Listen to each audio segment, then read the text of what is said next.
Selamat berjumpa kembali dalam layanan audio Sahabat Seperjalanan. Hari ini adalah hari Kamis 1 Mei 2025. Tema renungan saat teduh kita dengan judul Berpikir Proporsional. Firman Tuhan terambil dalam Roma 12 ayat yang ketiga. Berdasarkan kasih karunia yang dianugerahkan kepadaku, aku berkata kepada setiap orang di antara kamu, janganlah kamu memikirkan hal-hal yang lebih tinggi daripada yang patut kamu pikirkan, tetapi hendaklah kamu berpikir begitu rupa sehingga kamu menguasai diri dengan ukuran iman yang dikaruniakan Allah kepada kamu masing-masing. Mari kita berdoa. Bapa yang di dalam surga, biarlah kami belajar hidup untuk berpikir secara benar, berpikir secara proporsional. Apa yang menjadi bagian pikiran kami dan apa yang menjadi bagian rencana dan kehendak Allah. Dalam nama Tuhan Yesus kami berdoa. Amin. Shalom sahabat perjalanan yang dikasihi Tuhan. Apa yang dimaksud dengan berpikir secara proporsional? Kalau proporsional berarti ada bagian yang kita harus pikirkan, ada bagian yang tidak perlu kita pikirkan. Mengapa perlu ada dua bagian? Yaitu bagian yang perlu kita pikirkan, ada bagian yang tidak perlu kita pikirkan. Bukankah kalau berpikir segala sesuatu dipikirkan seluruhnya, bukankah itu lebih baik? Tetapi kalau kita melihat di dalam ayat yang ketiga dikatakan berdasarkan kasih karunia yang dianugerahkan kepadaku, aku berkata kepada setiap orang di antara kamu, janganlah kamu memikirkan hal-hal yang lebih tinggi daripada yang patut kamu pikirkan. Kalau kita melihat dari bagian firman Allah ini, kemudian ada sangkut pautnya dengan iman, sehingga kamu menguasai diri menurut ukuran iman. Kalau kita terjemahkan apa yang dimaksud dengan berpikir dengan pikiran yang lebih tinggi, yaitu melewati iman, berpikir sampai kemudian mengandalkan pikiran sendiri, sampai tidak mempercayai Allah. Tentu Tuhan memberikan otak akal budi kepada kita untuk digunakan secara maksimal. Tetapi akal budi dan pikiran kita bukanlah sumber segala-galanya. Akal budi dan pikiran kita punya keterbatasan. Kalau kita belajar tentang berbagai macam penemuan-penemuan oleh ilmuwan, oleh orang-orang terpandai, orang-orang tercerdas di zaman terdahulu, sekarang dan yang akan datang, tetap mereka hanya bisa membuka rahasia-rahasia, misteri-misteri dari alam semesta ini, keajaiban-keajaiban dari alam semesta yang sedemikian luas. Kecerdasan manusia yang dianggap sebagai sudah sangat tinggi hanya bisa menjelaskan, kemudian memahami sebagian misteri tentang keberadaan Allah, kebenaran Allah, keagungan Allah, kebesaran alam semesta, hanya sebagian kecil dari jumlah besar yang sangat luar biasa.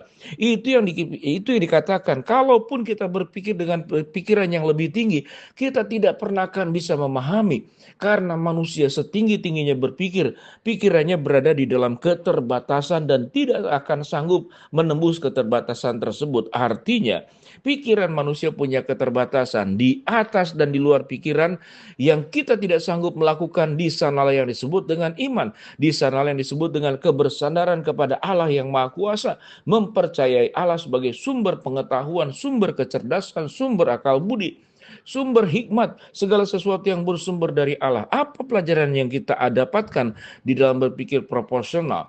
Sewaktu kita menyadari bahwa Tuhan memberikan anugerah, kita punya kemampuan berpikir, akal budi, tapi juga kita menyadari ada keterbatasan akal budi kita. Pada saat kita menggunakan akal budi kita, kita bersyukur Tuhan sudah memberikan anugerah, kita punya kemampuan berpikir. Namun tatkala kita melihat keterbatasan berpikir, kita akan datang kepada Allah, oh Tuhan, terlalu bodoh aku. Dan itu banyak sekali disebutkan oleh orang-orang cerdas cendekiawan, bahwa tatkala aku belajar lebih banyak, lebih tahu, lebih tinggi, lebih dalam, ternyata lebih banyak yang aku tidak ketahui. Itulah sebuah realita. Artinya manusia terbatas. Biarlah kita menjadi orang yang terus rendah hati. Dan kalau kita punya kemampuan mencapai berpikir secara luar biasa, kita tidak menganggap bahwa sumber kemampuan kita berpikir adalah sumber pengetahuan, bahkan dijadikan standar satu-satunya. Bahkan Tuhan pun harus mengikuti standar berpikir kita. Apa bagian daripada implikasi orang yang terlalu tinggi berpikir? Biasanya dia akan merasa dirinya sebagai orang paling benar, orang paling pandai, orang paling mengerti, orang paling berhikmat, orang paling segala-galanya. Itu yang disebut dengan berpikir dengan pikiran yang lebih tinggi daripada yang seharusnya. Tetapi firman Tuhan berkata, biarlah kita menguasai diri menurut ukuran iman yang dikaruniakan Allah kepada kamu masing-masing. Dengan demikian sahabat seperjalanan, biarlah kita belajar menguasai di pikiran kita. Kita jangan menjadi orang yang bodoh, kemudian tidak mau belajar, tidak menggunakan pikiran dan akal kita secara maksimal. Itu wajib dan harus dilakukan. Belajar sebanyak mungkin, membaca buku sebanyak mungkin, kemudian mengetahui banyak keilmuan sebanyak mungkin.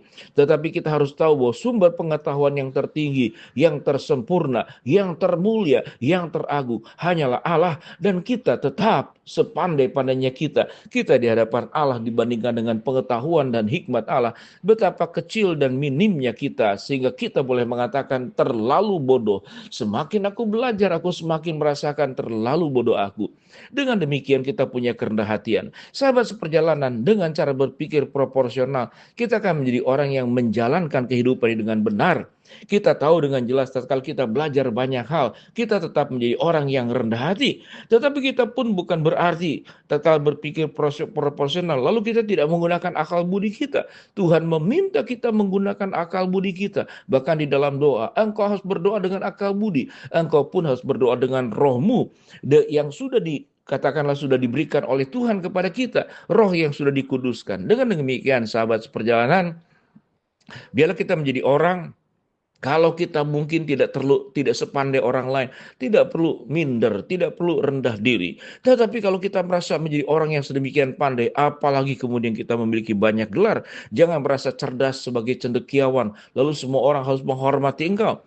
Lalu setiap penemuan-penemuan, pikiran-pikiran yang engkau utarakan sebagai dasar dan patokan kebenaran, sehingga secara tidak sadar kita sedang menggeser Allah sebagai sumber segala sesuatu. Sahabat seperjalanan, pada titik ini, biarlah kita hidup menjadi orang yang menggunakan seluruh kecerdasan akal budi yang Tuhan berikan kepada kita semaksimal mungkin. Tapi kita menjaga hati, menjadi orang yang terus rendah hati. Ya Tuhan, terlalu banyak aku belajar, maka semakin aku tahu terlalu banyak yang aku tidak tahu. Semakin aku belajar, semakin aku menguasai. Ternyata aku hanya tahu sebagian kecil dari alam semesta yang sedemikian luas. Biarlah kita berdoa, Tuhan, tolonglah aku menjadi orang yang terus rendah hati di hadapan Engkau.